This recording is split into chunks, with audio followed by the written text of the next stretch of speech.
Hello, and welcome back to Daily English with Lily and Leo, the podcast where we talk about real life in real English at a pace you can actually follow.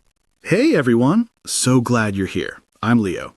And I'm Lily. Today we're talking about something that affects almost everyone: work, jobs, careers, and the question a lot of people quietly ask themselves, is this really what I want to be doing?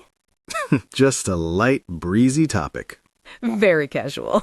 But honestly, it's something both of us have thought about a lot, and I think it's going to be a really useful episode. Before we get into it, if you're new here, welcome.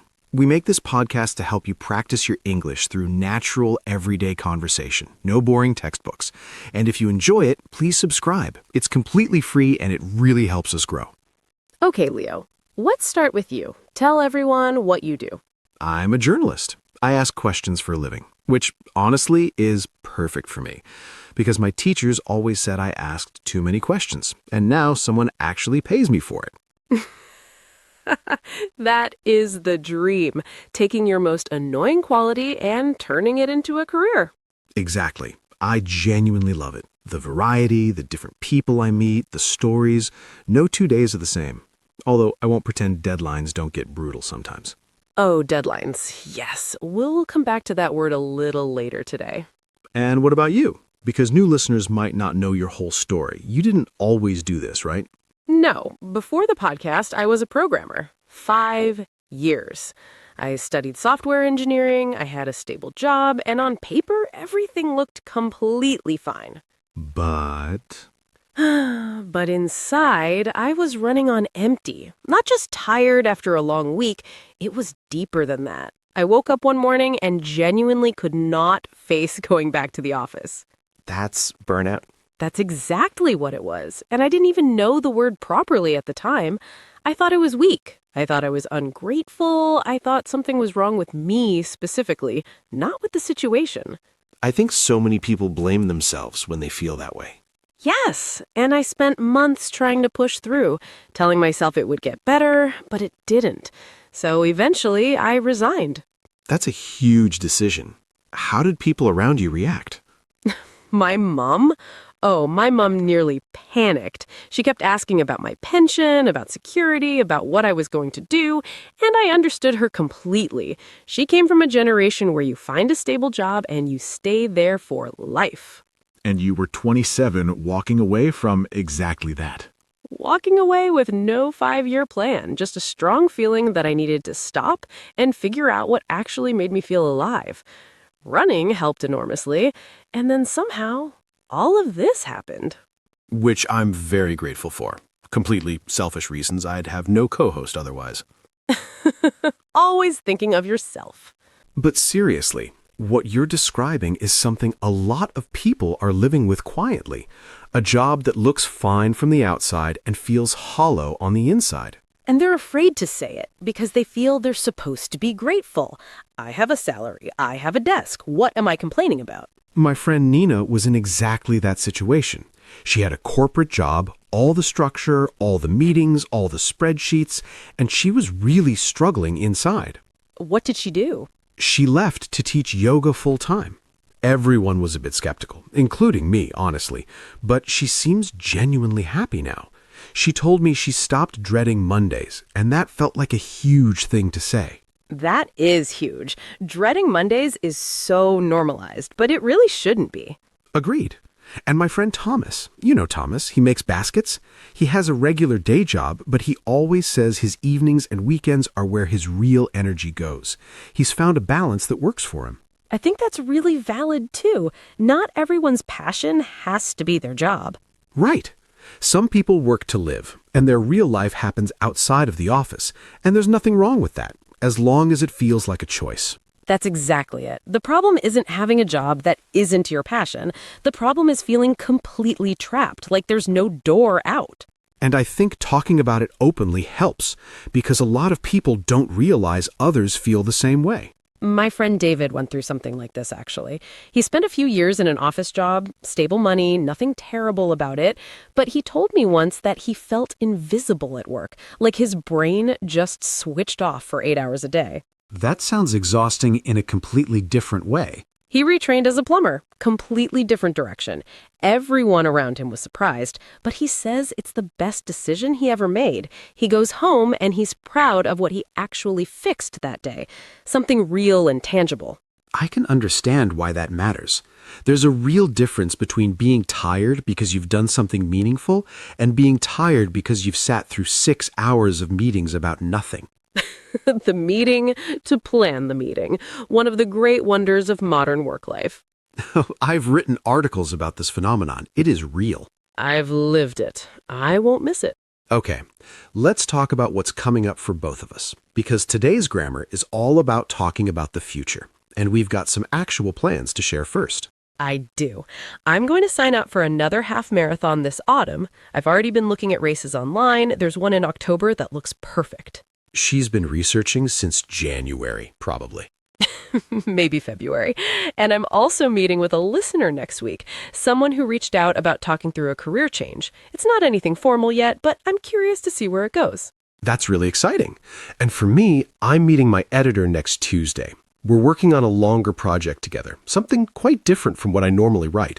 Can't say more yet, but I'm genuinely looking forward to it. Mysterious. I like it. Very. Also, and I know what you're about to say, The alarm clock. I am going to buy it this Saturday. I've decided. I know the shop. It costs €8. Leo, you said this in episode 4. You said it again in episode 5 and again in episode 6. This time it's real. Saturday. It's happening. Is it in your calendar? It will be. Right after this recording. Okay. And actually, this is the perfect moment to talk about grammar because we've just used 3 different ways to talk about the future, all naturally in the last few minutes. And in English, these 3 forms are not the same. Let's break it down. Right. So, the first form is will. You use will for spontaneous decisions, something you decide in this exact moment, not something you planned before. Or for predictions, things you think are probably going to happen, but you're not 100% certain. For example, right now I suddenly think, actually, I'll make some tea when we finish. I didn't plan that before, I just decided. That's will. Or a prediction. I think learning English will open a lot of doors for you. I believe it's true, but I can't guarantee it. Will. And it will be in the calendar right after recording. That was a decision made just now in that moment. Will. Used against me immediately. Accurate, though. Second form, going to. This is for plans you've already decided before this moment. The decision already exists. You've thought about it and you're moving towards it. I'm going to sign up for a half marathon in October.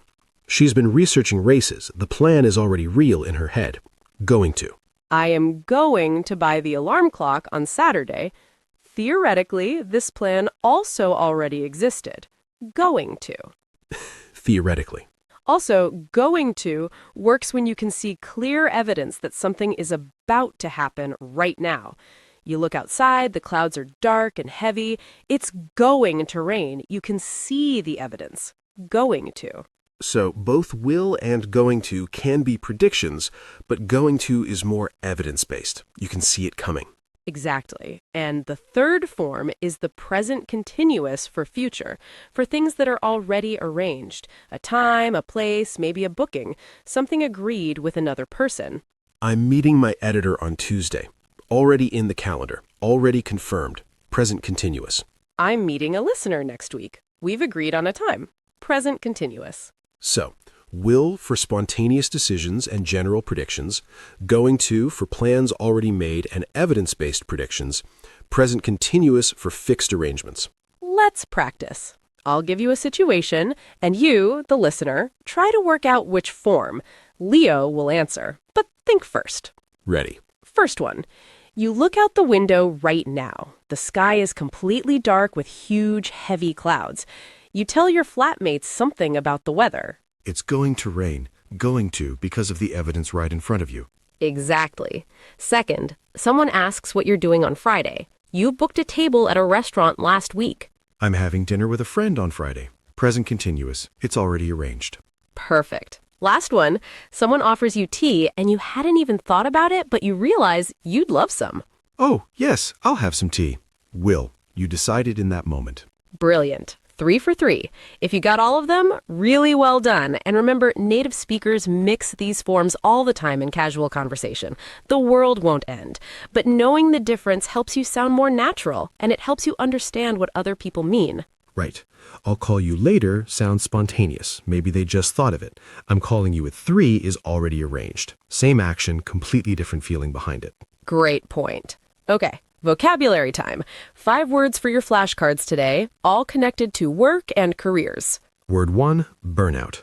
Burnout. Extreme mental and physical exhaustion caused by long-term stress, usually from work. She hadn't taken a real break in 2 years. She was heading for burnout. Word 2, to resign. To resign. To officially leave your job by your own choice. You hand in your resignation letter, you work your notice period, and you go. After 10 years, he decided to resign and try something completely different. Word 3, deadline. Deadline. The date or time by which something must be finished. The article deadline is Monday morning. Journalists live and die by deadlines, some of us more dramatically than others. Word 4, promotion. Promotion. Moving to a higher position at work. More responsibility, usually better pay. She worked incredibly hard and got a promotion after 18 months. And word 5, fulfilling. Fulfilling, when something gives you a real sense of meaning and satisfaction. He left his old role because it had stopped feeling fulfilling. The noun is fulfillment. She found real fulfillment in teaching. Fulfilling is such a good word. It's the feeling of what I'm doing actually matters to me. Exactly. Okay, quick fire round. I'll give you a clue and you think of the word before Lily says it. Go. You officially quit your job by your own choice. You resign. Moving to a better position with more responsibility. A promotion. The point in time when your work must be finished.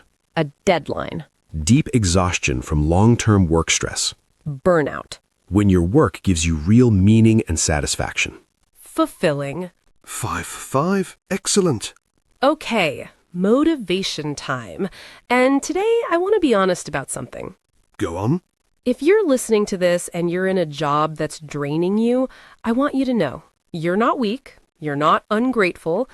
Burnout is real, and wanting something different is not selfish. It took me a long time to understand that. And you don't have to blow up your whole life to start moving. Exactly. Start small. Look up one thing. Have one conversation. Take 30 minutes this week to think about what would make your work feel even slightly more like yours. You don't need the whole plan. You just need one step in a better direction. 1% every day. 1% every day. And if you're in a job you love, wonderful. Tell us. We'd love to hear it. Leave a comment and tell us what do you do for work and what are your future plans. Use today's grammar, will, going to, or present continuous. We read every single comment. If you enjoyed today's episode, please subscribe. It's free, and it genuinely helps us grow. Share it with a friend who's learning English. We'll see you next week for episode 8. Take care of yourselves, everyone. Keep learning, keep going. And Leo, go buy that alarm clock. Bye. I will on Saturday. Bye, everyone.